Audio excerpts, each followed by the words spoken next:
those bad dreams are still inside you. There's nothing wrong with me. How I came involved, now looking back, whatever it is, 50, 60 years, I can't remember had John Boorman been in touch with me, because we'd done the film Leo the Last together previously. Anyway, I was working on a film directed by Stuart Rosenberg called The Voyage of the Damned. So if I was asked to do The Heretic, I wouldn't have been available. But what happened is that John then used an editor he'd used previously, I think, on his documentary films. I think it was very difficult for that other editor to adjust to life in California. And I think he really had a kind of almost a breakdown. So I was asked if I would do it. And I think I had literally one day off between finishing The Voyage of the Damned, which was quite a big film, and flying out to LA. So then I had to pick up the pieces and look at what they'd already shot. They were still filming. Oh, good morning, Sharon. And then work on it from there. The deal was, it was an agreement with the unions, and I think the same applied here. If an American came to work here, there had to be someone employed in the same job who didn't actually do the same work, because I think normally on film, as against now it's all digital and different, but on film, we would have two assistants, so there'd be a first and then a second assistant. So one way of doing it was that the first assistant would cover, from the union point of view, for the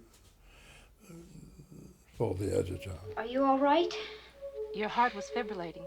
I don't know what went wrong. I couldn't bring you out of it. Father Lamont had to go in to contact you. He brought you out of it. At that time, John's right-hand man was a character called Rospo Pallenberg. And, you know, Rospo he would do a bit of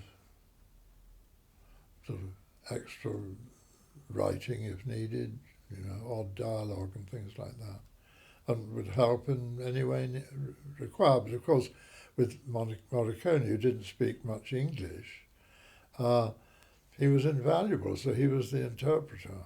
So we all went off to Rome to meet Morricone. He later came to Hollywood with his wife to do the recording. They worked on a series of themes that matched elements of the story of what was going on.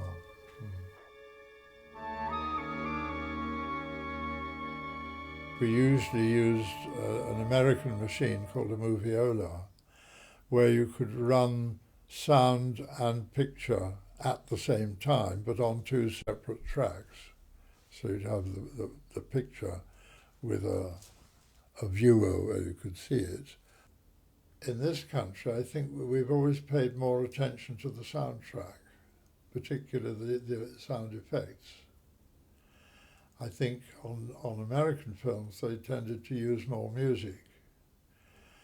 And I realized that what they did is there would be a team of sound editors, and each would be given a reel of the film, which is 10 minutes, which they then fit, you know, what they saw. If there's a car going past, they put the noise on. If there's a gun going off, they put the noise on. But so it wasn't as coherent as where you have a single sound editor and he follows it through.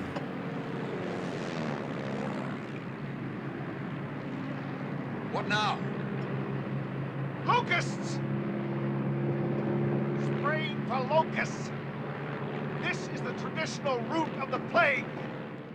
Often the sound, the original sound, is not good enough, or for some reason you need to redo it. So then you get the actor back, and then they have to speak the lines to synchronize with the picture.